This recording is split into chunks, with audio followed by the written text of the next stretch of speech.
talk about the systemic issues that are leading to that. So in a lot of ways, not all for impact organizations, but a lot of them, especially the kind of in the social services subsector, are really doing the delivery of core service work on behalf of government. And for many years, and this is not unique to Nova Scotia, that has been kind of, if you will, kind of contracted out, but not in a way that is resourced to the extent required to be able to run a sustainable operation and with long-term funding commitment.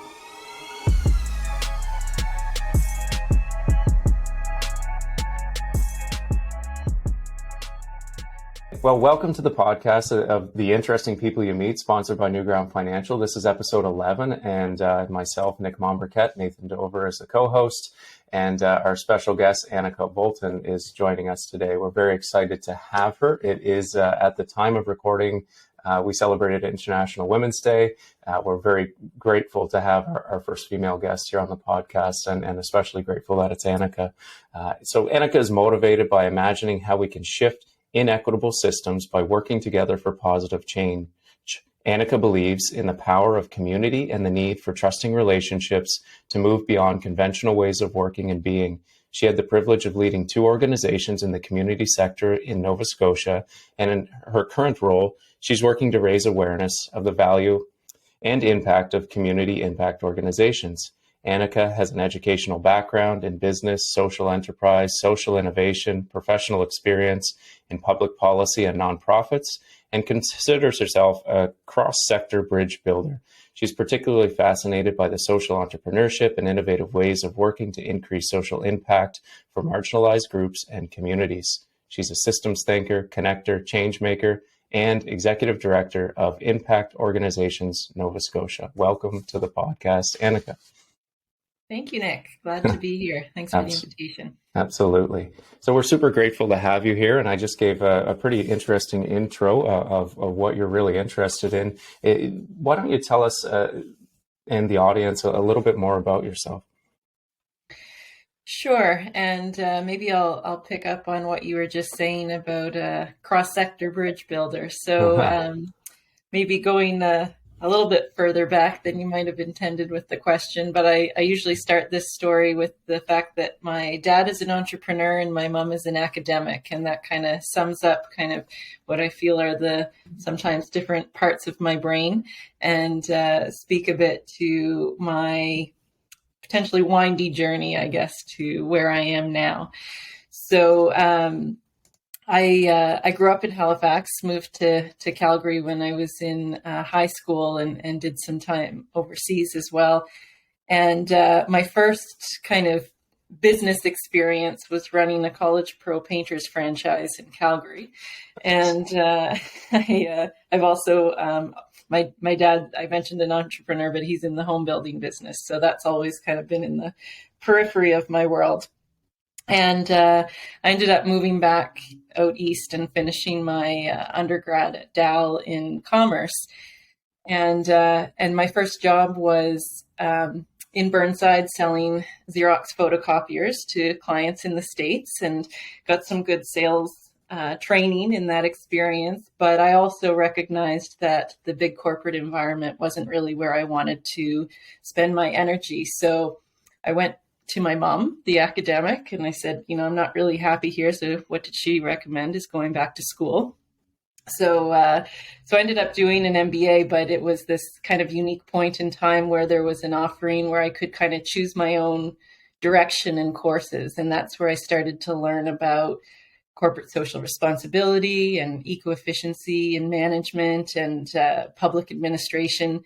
And that led me to working in Ottawa on climate change policy for a while. And so I worked with the federal government, and then moved to Toronto and worked with the university sector for a while, especially on the administration side, thinking about greening campuses and things like that. And then, as is often the case with many of us from the East Coast, I started my family and moved back to be closer to my parents. And and ended up working in the provincial government for a bit. And then decided I would go back to school again. So in 2014, I started a PhD at St. Mary's in social enterprise, as you referenced.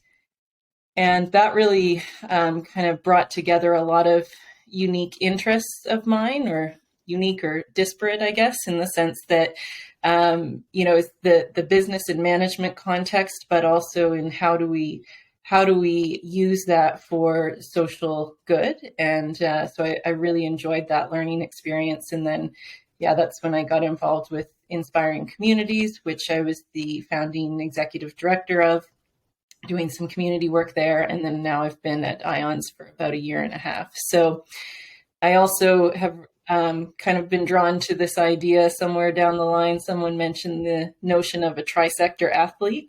And so it feels like I've kind of jumped around in these different spaces. But I share that kind of longer version of the story because I think it really speaks to a lot of what's needed right now in terms of being able to bridge different conversations and interests, and how do we actually start to think across sectors about a society that really prioritizes well-being. Absolutely, yeah, and that's a very unique story, and interesting, and as far as your trisector athlete background.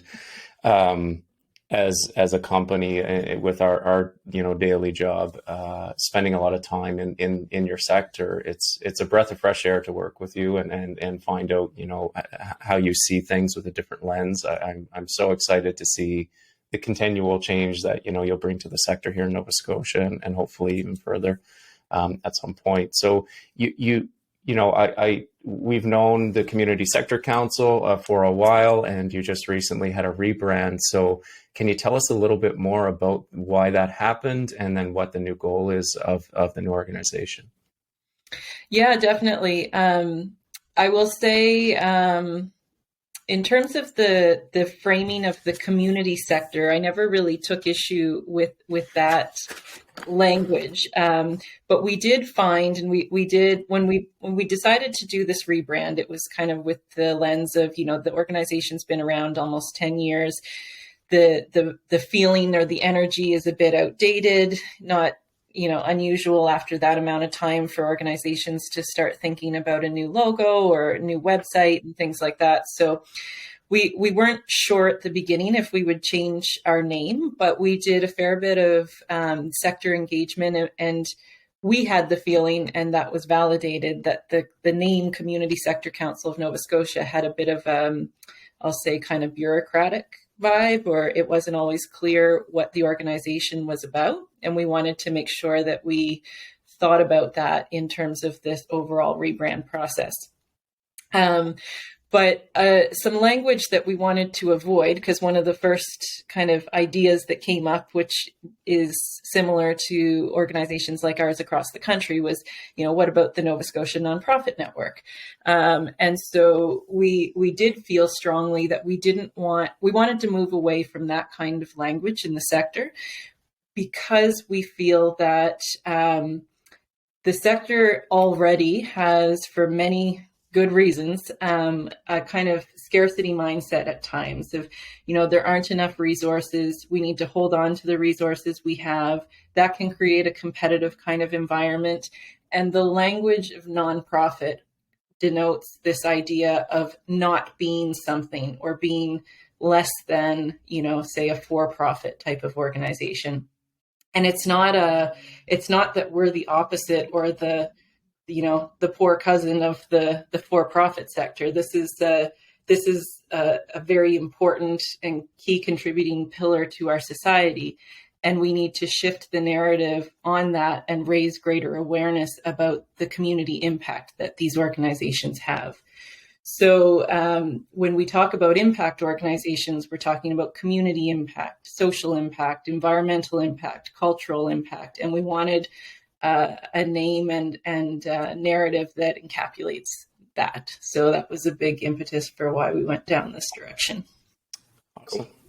And going back a little bit to your education there, you mentioned briefly that you have both an MBA and a PhD. So can you tell us a little bit more about that story and what led you to go from an MBA to getting your PhD and how long of a journey that was?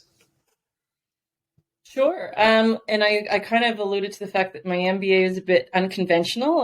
Dalhousie actually had this program where, because I had a Bachelor of Commerce, it was like I could get exempt from a lot of the foundational MBA courses.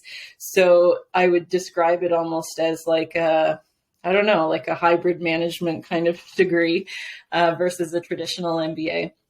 But the time between my MBA and my PhD would have been about by the time I graduated, 13 years. And I think from kind of end to the beginning of the next would have been seven or 8 years.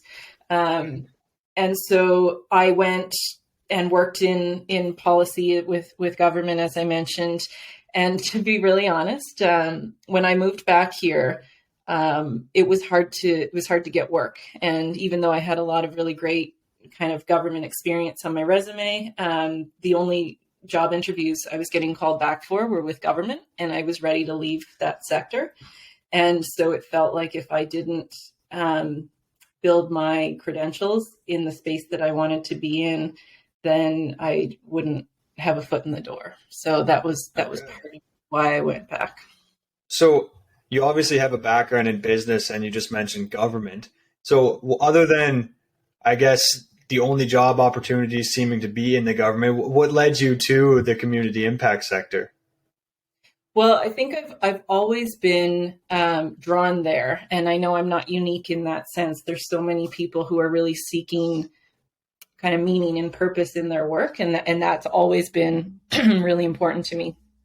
And I also have been, as I, even in my master's program, got exposed to ideas. It was kind of even before the idea of social enterprise existed, and corporate social responsibility is even a bit dated now. But even that idea that there can be a role for business in doing good was something that really stuck with me. And then when I worked on environmental policy, I got exposed to a lot of thinking around this idea of social innovation and things like how our consumption patterns really affect, environmental outcomes.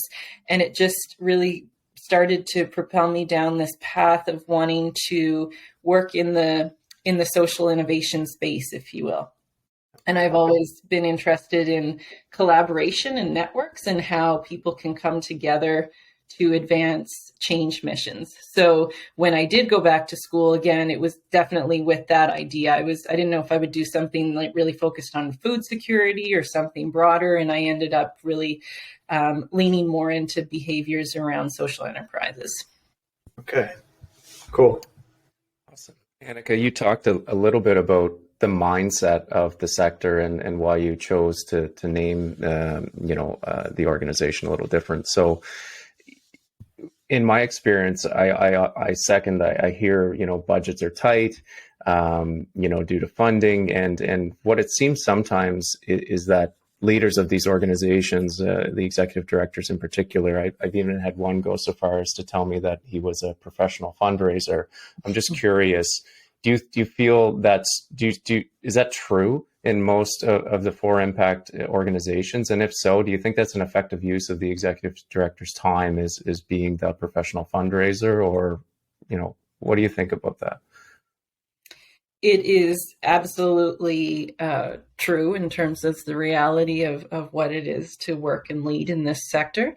But I would back it up a bit and talk about the systemic issues that are leading to that.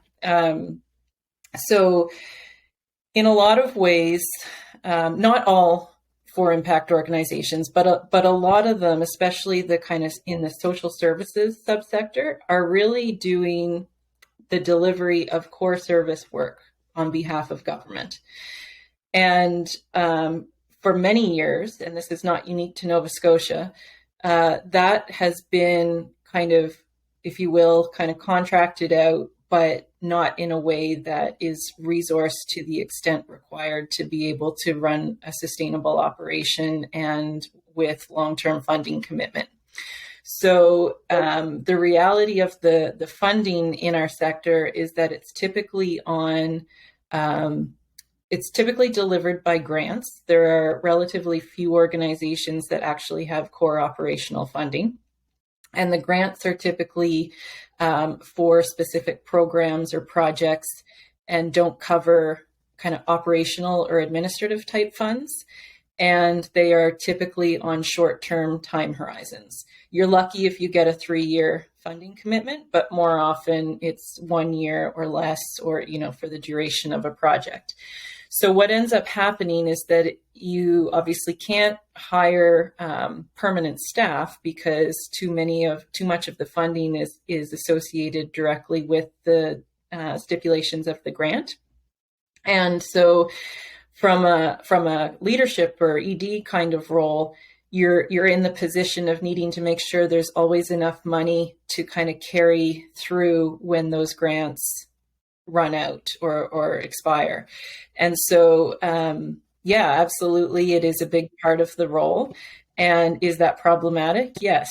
I mean, there are very few people generally in the sector who are fundraising experts. So and the requirements are very different from whether that's, different levels of government or different granting foundations or whatever.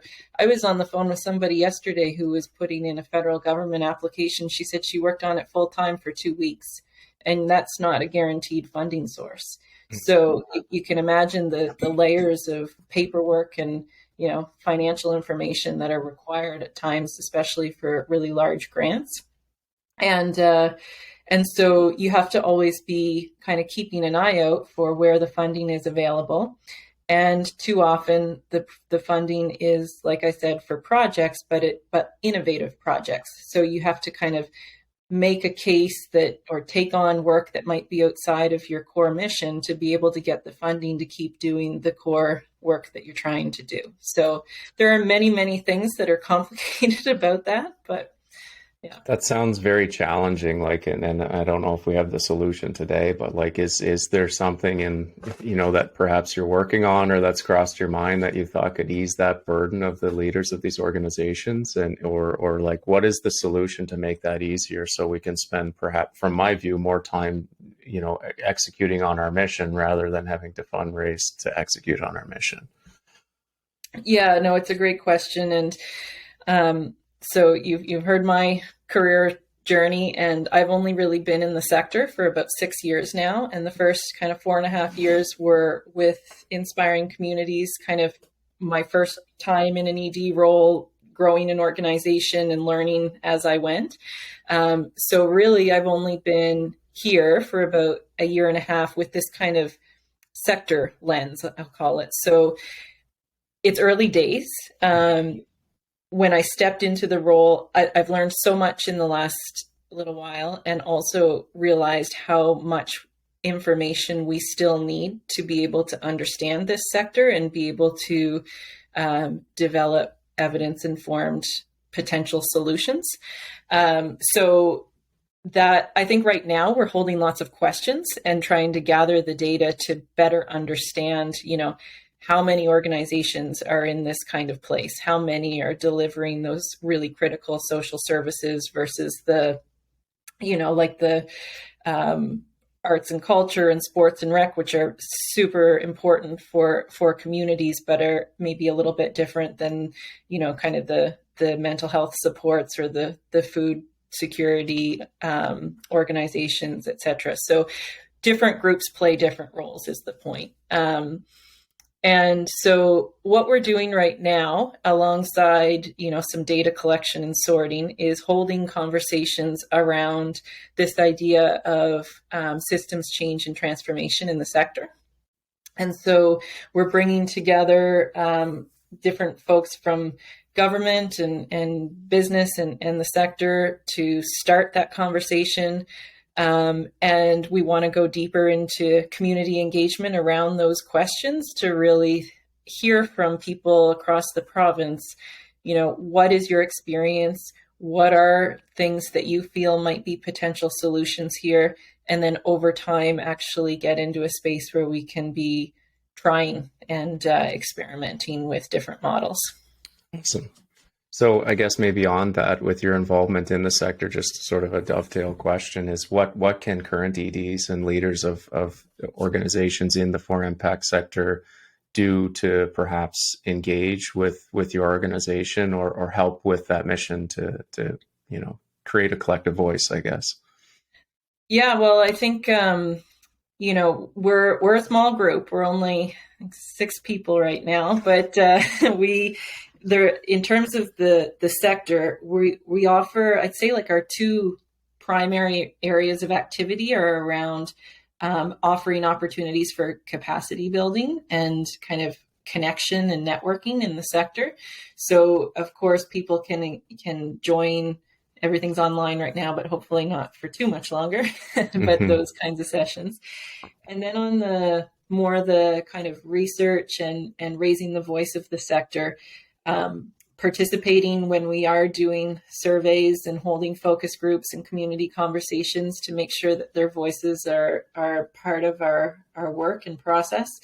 And I think it's an area that we're really wanting to develop a lot further. So how do we make sure that, going forward, people know that they can come to us as a bridge to this sector, and that we really do have strong connections and a pulse on kind of what's happening in the sector. Awesome.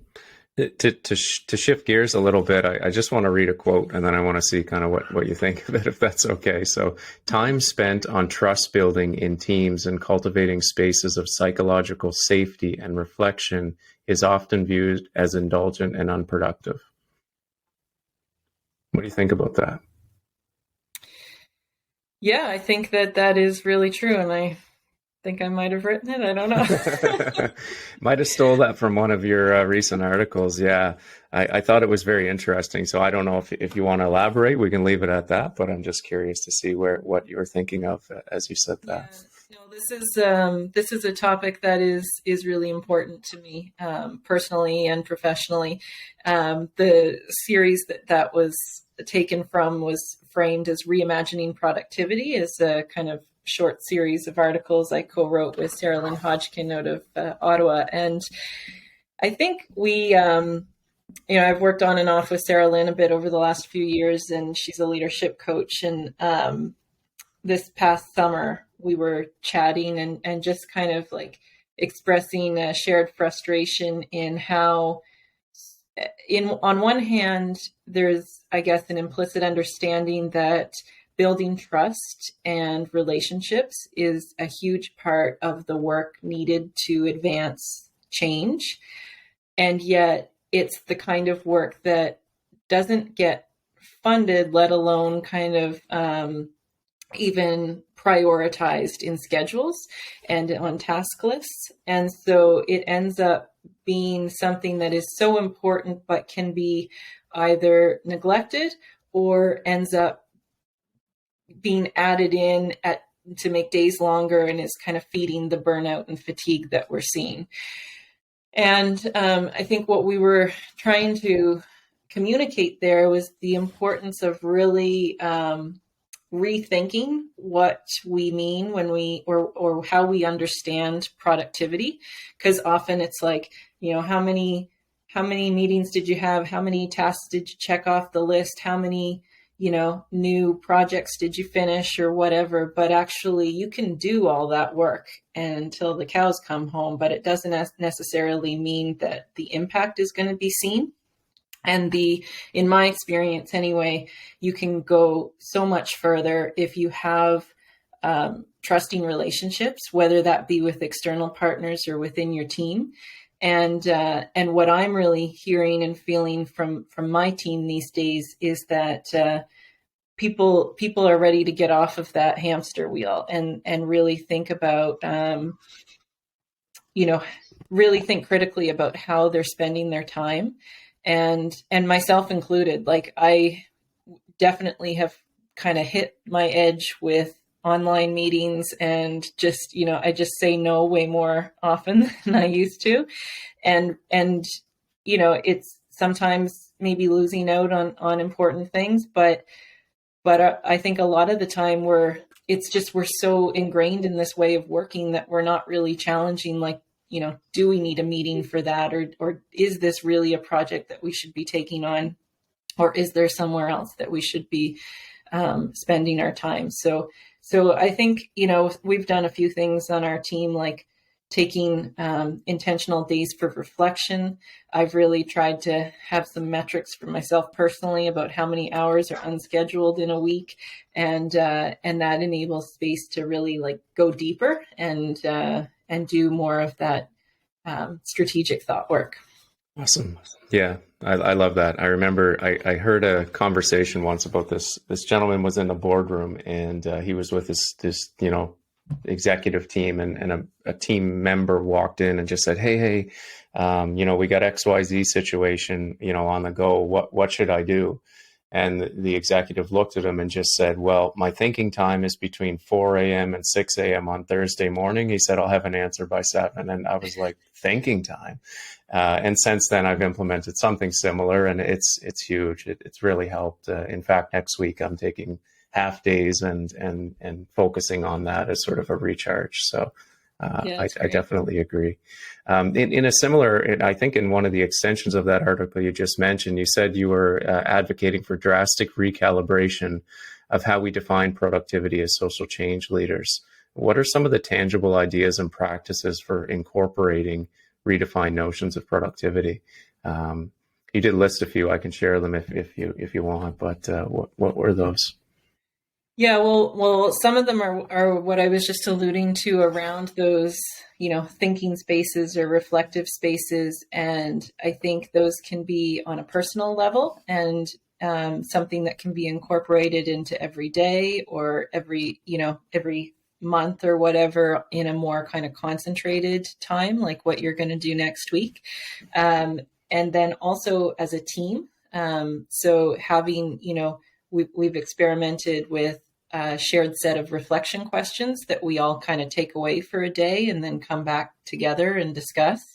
I'm a big proponent of team retreats. I know sometimes there's costs involved with those, but there's also, sometimes it's just getting together outside for a day or whatever, but just whatever it is, physically and mentally removing yourself from the work as a team and really kind of leading with values.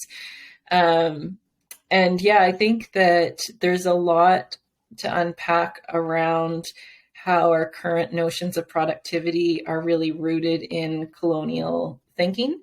And so, that's where the drastic recalibration comes in. Like, what can we learn from other cultures and ways of knowing and being that don't actually prioritize this kind of manic production mode in work. And obviously, I'm not the only one thinking about this. All you got to do is Google the Great Resignation and you'll be able to have enough reading for a lifetime. But it's, I think, really something that the pandemic has highlighted for a lot of people. And hopefully we'll see workplaces start to shift as a result.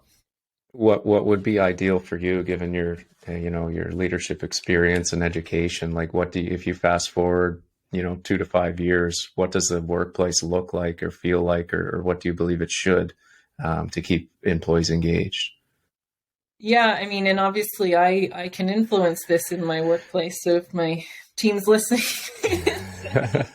sometimes there's, even for myself, I'll say it's what you've learned. Like I've spent my time in business school. I've definitely been taught a way of kind of how business life should be constructed or organized or whatever. And, but I think what I really aspire to is trust-based environments, and environments where it's based on outcome rather than kind of time in the seat. Actually, you just made me think that goes back to my college pro painting days, because people were paid based on kind of how on the number of jobs versus the hours. So if you were faster and could work less, then you didn't get docked on pay. But I guess and that would be kind of counter to the productivity thing as well. So it's complicated, but no, I think where, and I would say already I feel this personally, like my work life and my personal life are intertwined, and I do benefit from a lot of flexibility, and really try to ingrain that in my team culture, in the sense that, if there's things happening at home that you need to respond to, then respond to them. And if you are more productive at a certain time of day, still need to show up for meetings and things, but if you don't need to work 9 to 5. And we're starting to talk about the idea of a 4-day work week. I don't know if we'll move in that direction or not, but I think even if there was some modification on that, like what does it look like to work less? And I'm curious about, there's more research coming out of folks who are evaluating that to say, actually, it doesn't have a negative effect on the outputs.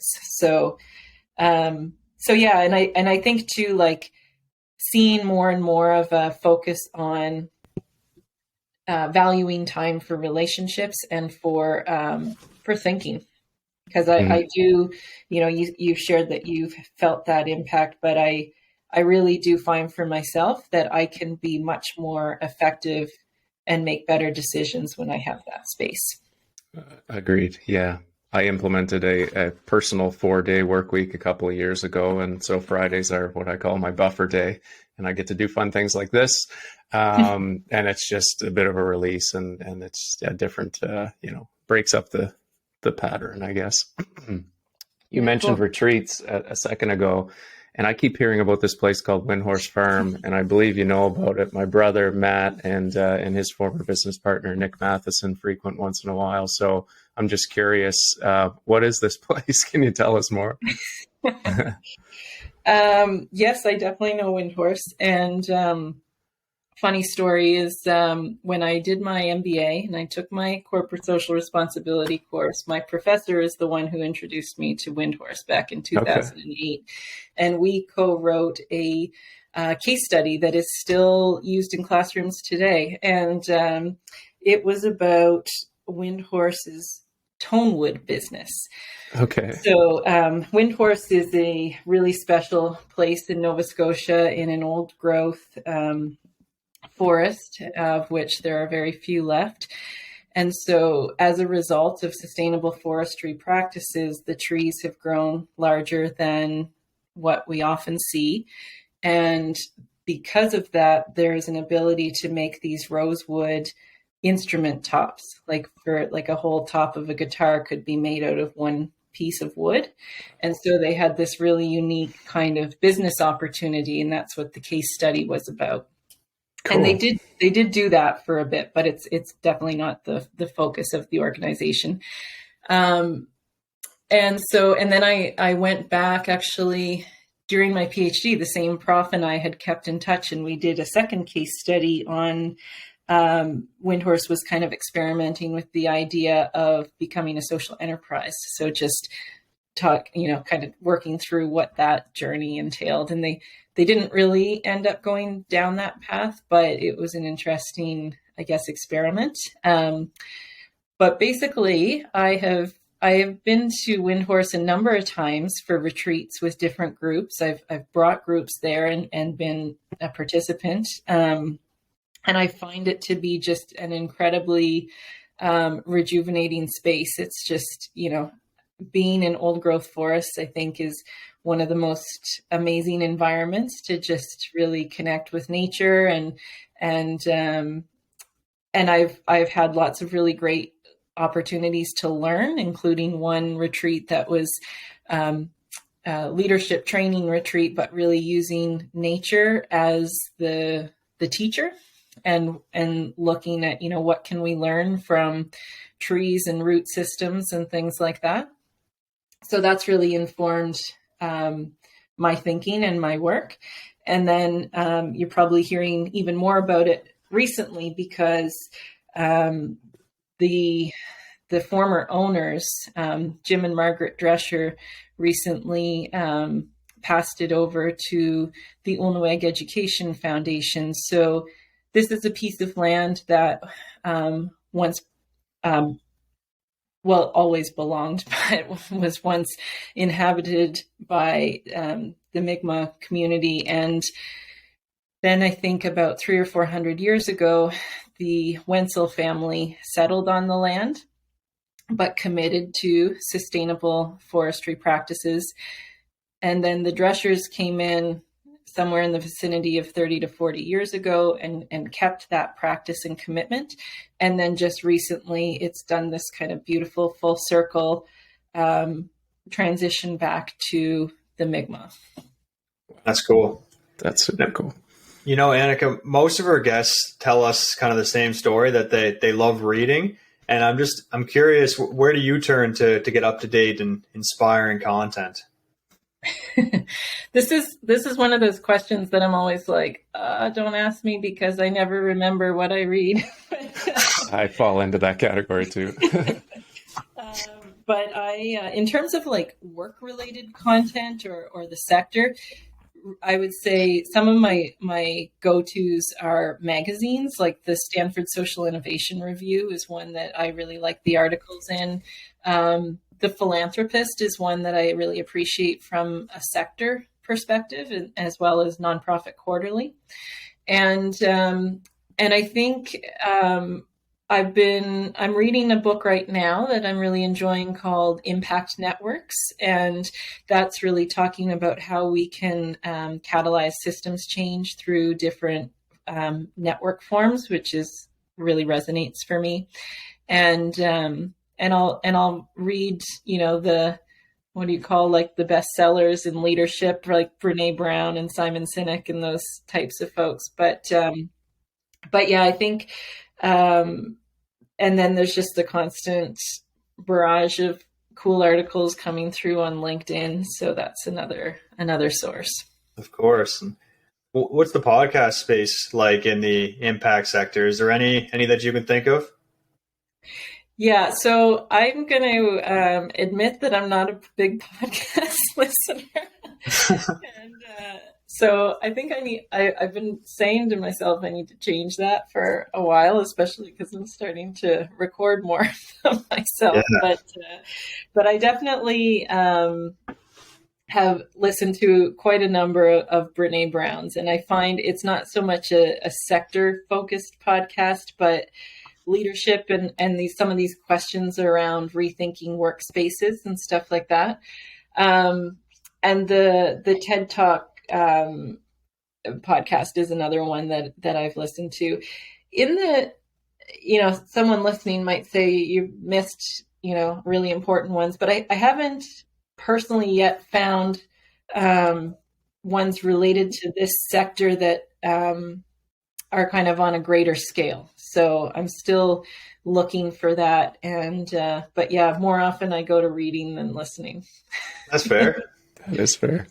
Our guest on the last episode, we had asked, what books do you read? And he said, honestly, I just don't have time to read. And it's like a very brilliant person for sure. And doing very well, but didn't have it. The Brene Brown, I seen there was an ad for like her new HBO special, I think, which is based on her most recent book, which kind of had me going, oh, that seems pretty intriguing. So whenever that comes out, who do you go to advice for as it pertains to the for impact, sector? Do you have a mentor? Do you have a team, a few people in the sector that you lean on, or? Definitely, I have people in the sector that I lean on. I'm at one of the, pieces of work that I'm feeling really energized around these days. I mentioned the sector transformation conversations, but it's also, really working with a group that's kind of a loose coalition for our sector in Nova Scotia. And so there are a lot of leaders in the space that I'm getting to know better, and feels like there's a lot of desire to work together, which is feeling really great. So, but this question around mentorship is an interesting one. Actually, I just had somebody ask me to be their mentor for, I think, the first time this week. And I was like, yeah. And I don't have any mentors, and maybe I should think about that. I mean, I've definitely had people that have played really important roles in my career trajectory, and people that for sure, that I go to for candid conversations and advice on things, but I haven't had it as like a formal relationship in my life. So it's an interesting question you raise, because it's been on my mind, and but I think it might have been Jim actually at Windhorse at one point was talking about how it's important to have a wisdom circle in your life, and so I'm kind of feeling like maybe I'll think about who I'd like to have in that and actually do a more formal ask around it, because it's kind of a neat thing to just say it's like a different version of a board, I guess. Like I'm struggling with this, and I could really use some advice. So your circle. I think there's some sort of note on that in the book called Think and Grow Rich by Napoleon Hill about having this, the board, whatever that may be. I'm blessed with a mentor. I have a few, but what happened, this person fell on my lap, and they seen it. I was at a point in my career where I was struggling a number of years ago, and they took me for lunch and said, are you going to quit yet? That was the question they had asked me. And this is early in my sales career. And from there, we've developed such a great relationship, and it's not paid. It's just someone who really cares. And, I would encourage anyone listening, if someone comes up to you with that kind of, time and respect for you, to help you to give it to them and embrace it deeply, because it can change your life for sure. This has been a really interesting conversation. I'm so glad to learn more about you, Annika, and the mission and what you're looking to accomplish and what you've already accomplished. We like to end it off with one question, and that question is, what is the one question you'd wish people would ask you more often? Oh,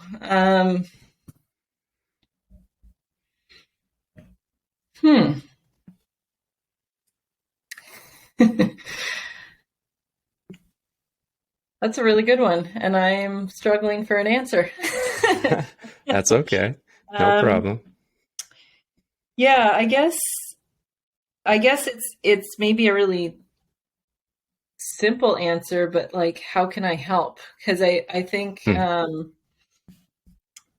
sometimes we don't think to ask for help ourselves, but more and more as I'm thinking about the work that's needed in this kind of movement building approach, it's not going to work for one organization or one person to try to advance the change that is needed. So I really appreciate when people are more kind of bringing that abundance lens, or how can I help contribute or provide solutions, instead of focusing on the problems. Awesome. That's amazing. Well, thank you so much. As we wrap up episode 11, thank you to our listeners, and especially Annika, for joining us today and sharing your wisdom and experience and vision for the future. We're really excited to see where the impact organizations of Nova Scotia goes. Where can people reach you if they wanted to reach out and ask you, anything, I guess, if you're open to it? Yeah, for sure. I mean, you can find me on LinkedIn at Annika Voltan, or my email is annika@ions.ca, IONS.